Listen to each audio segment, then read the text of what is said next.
అందరికీ నమస్కారం. మంత్రి సంధ్యారాణి గారి పిఏ సతీష్ వ్యవహారంలో బాధితురాలిని అరెస్ట్ చేయడం జరిగింది. నిజంగా ఎంత దుర్మార్గకరమైన చర్యో అర్థమవుతూ ఉంది. ఎక్కడైనా ఏ రాష్ట్రంలో అయినా ఏ దేశంలో అయినా నిందితుడిని అరెస్ట్ చేస్తారు, బాధితులని కాపాడుతారు. కానీ ఈ కూటమి ప్రభుత్వం అధికారంలోకి వచ్చాక రివర్స్లో జరుగుతుంది. అంటే రెడ్ బుక్ రాజ్యాంగం ఏ విధంగా అమలవుతుంది అనే దానికి ఇది ఒక ఉదాహరణగా నిలిచింది. ప్రతి సందర్భంలో కూడా కక్ష సాధింపు రాజకీయాలకి పోలీసులు ఉపయోగిస్తున్నారు. రెడ్ బుక్ రాజ్యాంగం అమలుకి ఉపయోగిస్తూ ఉండే పరిస్థితి చూస్తూ ఉన్నాము. ఈ రాష్ట్రంలో ఒక మహిళ ఆమె ఇంత దారుణంగా వేధింపులకు గురైతే ఆమెకి రక్షించాల్సిన పోలీసులు ఈరోజు ఆమె మీద కేసు పెట్టి రిమాండ్ ఖైదీగా జైల్లో పెట్టారంటే ఎంత దారుణం. అంటే రానున్న రోజుల్లో ఈ కూటమి ప్రభుత్వంలో మహిళలకు ఏదైనా అన్యాయం జరిగితే బయటకు వచ్చి ధైర్యంగా చెప్పుకునే పరిస్థితి లేదు అనేది స్పష్టంగా అర్థమవుతుంది. అలాగే సంధ్యారాణి గారు, ఆవిడ ఒక మహిళా శిశు సంక్షేమ శాఖ మంత్రి.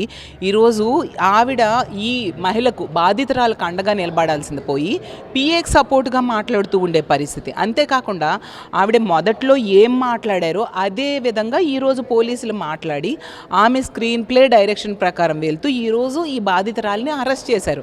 మరి వీళ్ళు చేసిన విచారణ ఏముంది ఇక్కడ? వీళ్ళు చేసిన ఎంక్వైరీ ఏముంది?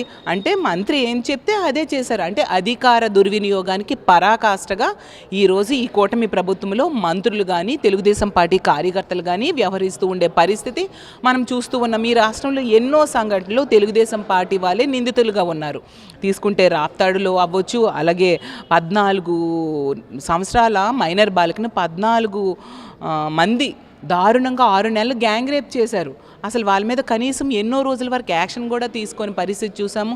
అలాగే తెలుగుదేశం పార్టీ ఎమ్మెల్యేల వల్ల ఎంతోమంది మహిళలు వేధింపులు గురైతే ఇటువంటి చర్యలు మనకి కనిపించదు.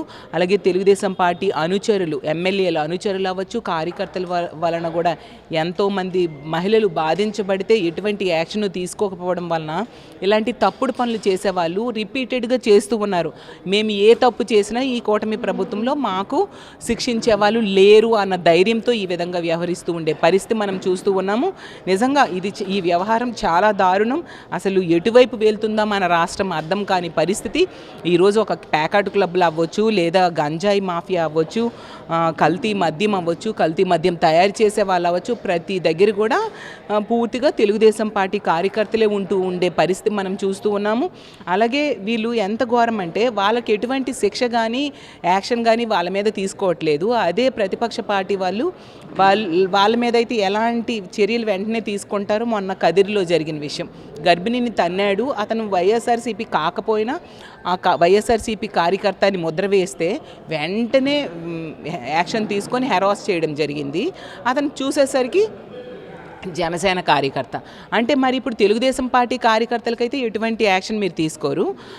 అదే వైఎస్ఆర్సీపీ కార్యకర్త అని తెలిస్తే అవునో కాకపోయినా తెలుసుకోకుండా అతన్ని హెరాస్